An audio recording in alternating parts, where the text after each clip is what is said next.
Organic farming जो technology है वो स्वदेशी भारतीय नहीं है, विदेशी टेक्नोलॉजी है। फिर इसका विकल्प क्या है? समाधान एक है, सुभाष पालेकर कृषि। मेरी विधि में आपको कोई भी खाद डालने की आवश्यकता ही नहीं है। गोबर का खाद नहीं डालना है क्योंकि वो महा खतरनाक है। गोबर का खाद तो जैविक कंपोस्ट, वर्मी कंपोस्ट भी कई गुना ज़्यादा खतरनाक है। एक बात ख्याल में रहे, अभी समय नहीं है, इसका विस्तार कभी हम करेंगे। तो ये जो इनपुट कॉस्ट है ऑर्गेनिक फार्मिंग की, रासायनिक से कई गुना महंगी है। और अगर आपको रासायनिक खेती में जितना उत्पादन मिलता है उतना ही उत्पादन अगर गो आधारित खेती यानी गोबर खाद पर मिलना चाहिए तो आपको 1 एकड़ में हर साल 20 बैलगाड़ी का गोबर खाद यानी 10 मीट्रिक टन गोबर खाद डालना पड़ेगा। 40,000 रुपये का गोबर खाद। कौन किसान है जो 1 एकड़ में हर साल 20 बैलगाड़ियाँ गोबर का खाद डाल सकता है? सपने भी संभव नहीं है। गौशालाओं को संभव है, किसानों को संभव नहीं है। और ये ऑर्गेनिक फार्मिंग का मूवमेंट भारत में गौशालाओं ने चालू कर दिया है, किसानों ने नहीं चालू कर दिया है।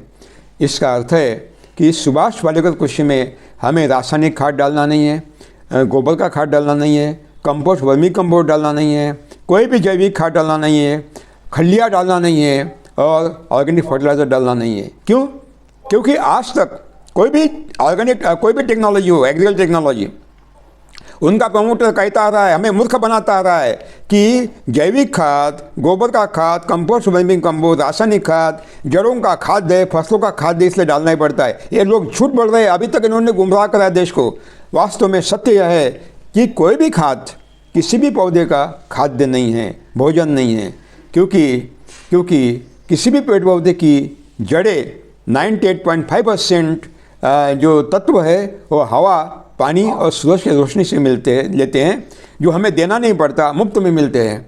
केवल 1.5% जो खनिज है वो भूमि से मिलते हैं और भूमि खनिजों का भंडार है। ये लोग मूर्ख बना रहे हैं देश को कि भूमि में कैल्शियम नहीं है, नाइट्रोजन फॉस्फेट नहीं है, पोटैश नहीं है, कॉपर जिंक नहीं है, ऊपर से डालिए। ये लोग झूठ बोल रहे हैं, खुलेआम बोल रहा हूँ। भूमि अन्नपूर्णा है, केवल एक है। भूमि में जो खनिज है जो हमारे पेड़ पौधों को चाहिए वो जड़ों को उपलब्ध स्थिति में नहीं होते, अनुपलब्ध स्थिति होते हैं, यानी नॉन अवेलेबल फॉर्म में होते हैं।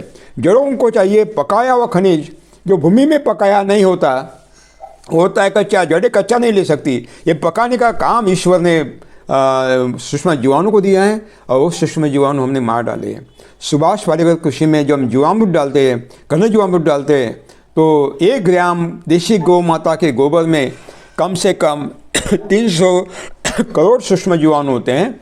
और जब जीवामृत बनता है तो अनंत करोड़ सूक्ष्म जीवाणु होते हैं। और जब जीवामृत हम भूमि में डालते हैं 10 किलो गोबर के और 5 लीटर गौमूत्र के साथ 1 किलो गुड़, 1 किलो बेसन से जीवामृत बनाते हैं, जो मेरी टेक्नोलॉजी है, उससे अनंत करोड़ जीवाणु भूमि में जाते हैं। जो भूमि में है, अन्नपूर्णा है भूमि में, खाद्य तत्व, खनिज, उनको पकाते हैं, जड़ों को उपलब्ध करते हैं। ऊपर से डालने का सवाल ही नहीं है। 25-30 साल से सुभाष पालेकर कृषि लाखों किसान भारत में कर रहे, दुनिया में कर रहे हैं। 1 पैसा भी खाद नहीं ला रहे हैं, 1 पैसा भी खाद नहीं ला रहे बाहर से। केवल घन जीवामृत, आच्छादन, वापसा, यही टेक्नोलॉजी है। बीजामृत, इसका 1 पैसा भी बाहर से नहीं लाना पड़ता है, कुछ भी खरीदना नहीं पड़ता है। तो हमारी उपज रासायनिक खेती के ऊपर से ज़्यादा क्यों है? क्यों ज़्यादा है? हम आपको आइए, अभी 29, 30, 31 फरवरी को बोटाद में मेरा 3 दिन का कार्यक्रम है, फील्ड विजिट प्रोग्राम है अभी अहमदाबाद के पास, गुजरात में।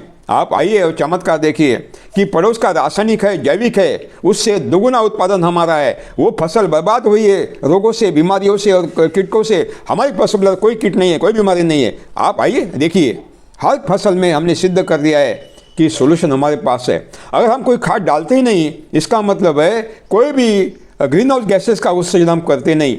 और अगर ग्रीन हाउस गैसेस का उत्सर्जन नहीं करते, इसका मतलब है कि एक ही समाधान है पूरी दुनिया में। अगर ग्लोबल वार्मिंग को घटाना है, जलवायु परिवर्तन घटाना है, तो सुभाष पालेकर कृषि के बिना कोई भी विकल्प किसी के पास नहीं है। आप आइए। अगर किसी को ये हमारे मॉडल देखना है तो मेरा व्हाट्सएप नंबर आप लिख लीजिए, 985035 2745 आप आपके व्हाट्सएप से मेरे व्हाट्सएप पर एक मैसेज दीजिए, आपका एड्रेस फ़ोन नंबर डालिए, मैं आपको पोस्ट डालूंगा। जो 3 दिन का प्रोग्राम है वो उसमें आप खुद मॉडल देखेंगे कि 1 एकड़ पालेकर फूड फॉरेस्ट, क्योंकि अभी फूड फॉरेस्ट की आवश्यकता है।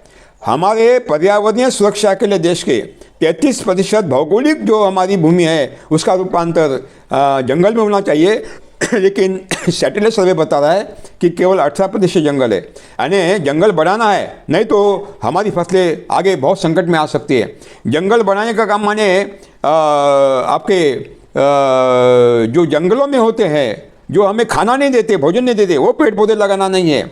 हम पालेकर फूड फॉरेस्ट में वो फल पेड़ लगा रहे हैं, वो सब्जियां ले रहे हैं, वो दवाई का औषधि ले रहे हैं, मिलेट्स ले रहे हैं जो हमें खाने को देंगे, स्पाइसेस ले रहे हैं जो हम खाने को देंगे। इसका मतलब है ये जो पालेकर फूड फॉरेस्ट है, एक परिवार 1 एकड़ के फूड फॉरेस्ट में से उसका परिवार पूरा तरह आत्मनिर्भर होता है, पूरी तरह आर्थिक दृष्टि से और खाद्य की दृष्टि से। उसको बाहर से कुछ भी खरीदना नहीं पड़ेगा। इस तरह का वो एक बहुत बड़ा मॉडल हमने खड़े कर दिए हैं और 29, 30, 31 फरवरी को आप बोटाद अहमदाबाद के पास आप देख सकते हैं।